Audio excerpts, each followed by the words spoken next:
മുരുകൻ ആന ആക്രമണത്തിലാണ് മരണപ്പെട്ടത്. അപ്പോൾ അതിനുവേണ്ടി ഇവിടെ കൂട്ടായ ഒരു ജനങ്ങളുടെ ഒരു പ്രതിഷേധം ഉണ്ടായിരുന്നു. അപ്പോൾ അവരുടെ നഷ്ടപരിഹാരത്തിന് വേണ്ടി ഇവിടുത്തെ ജനം കംപ്ലീറ്റ് നല്ല ഒരു സമ്മർദ്ദം ലഭിച്ചാണ് ഇന്ന് അഡ്വാൻസ് മേടിച്ചത്.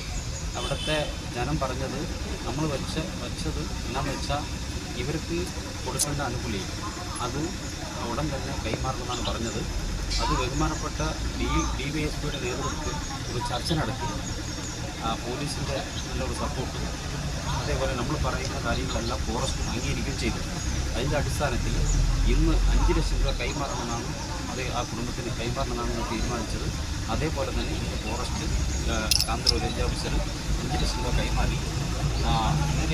അതേപോലെ ബാക്കിയുള്ള നടപടികളെല്ലാം അവർക്ക് ആ കുടുംബത്തിൽ ഒരു താൽക്കാലിക ജോലിയും ബാക്കി കിട്ടേണ്ട 9 ലക്ഷം രൂപയും കാലതാമസമില്ലാതെ തരാൻ തന്നെ ഫോറസ്റ്റ് വാഗ്ദാനം കൊടുത്തിട്ടുണ്ട്.